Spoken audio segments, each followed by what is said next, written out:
Optical fibre cable कैसे काम करता है?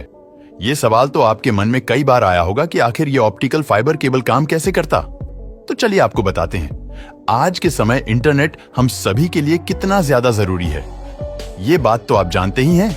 और इसी इंटरनेट को एक देश से दूसरे देश तक पहुंचाने के लिए ऑप्टिकल फाइबर केबल की मदद ली जाती है।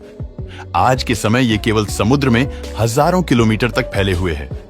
आप ये कह सकते हैं कि समुद्र की गहराई में ऑप्टिकल फाइबर केबल का एक बहुत बड़ा जाल मौजूद है। लेकिन ऑप्टिकल फाइबर केबल की क्यों?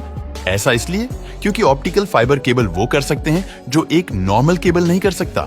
एक ऑप्टिकल फाइबर केबल में इंसानों के बाल जितनी मोटाई का एक ग्लास फायर होता है, लेकिन ये एक पतला सा ग्लास फायर 24,000 टेलीफोन कॉल्स को हैंडल कर सकता है।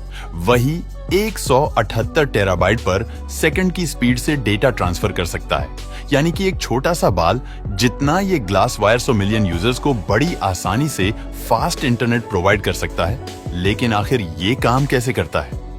तो उसके बारे में जानने से पहले आप ये समझ लीजिए इसमें क्या क्या चीजें होती है।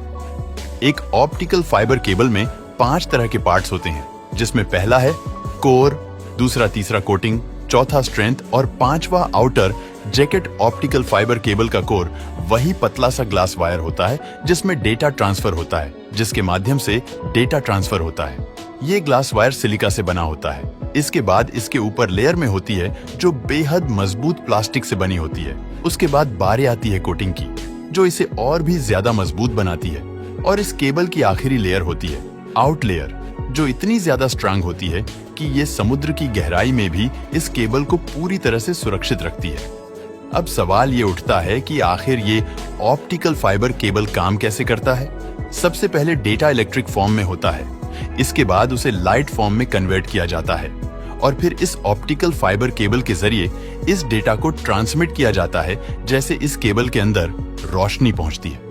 बिल्कुल इसी तरीके से रोशनी लगातार केबल के अंदरूनी दीवारों पर टकराते रहती है और उस पूरे प्रोसेसर को इंटरनल रिफ्लेक्शन कहा जाता है। आखिर इस केबल में रोशनी क्यों भेजी जाती है? ऐसा इसीलिए दोस्तों, ये रोशनी की रफ्तार सबसे तेज होती है। रोशनी 3 लाख किलोमीटर प्रति सेकंड के हिसाब से ट्रैवल करती है और एक फास्ट इंटरनेट स्पीड के लिए रफ्तार बेहद ज्यादा जरूरी है। लेकिन इस केबल की सबसे बदखामी ये है कि हर 100 किलोमीटर के बाद डेटा ट्रांसफर की स्पीड बहुत ज्यादा स्लो कर देता है।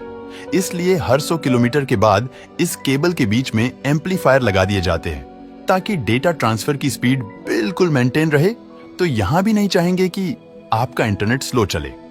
इसके बाद जहां तक इस डेटा को पहुंचाना होता है, वहां तक केवल आखिरी छोर में एक और सर्वर लगा दिया जाता है, जो बाकी सर्वर तक डेटा को ट्रांसफर कर देता है। ये पूरी तरह से बाइनरी सिस्टम पर काम करता है। दोस्तों, वीडियो पसंद आता है तो लाइक और शेयर करें।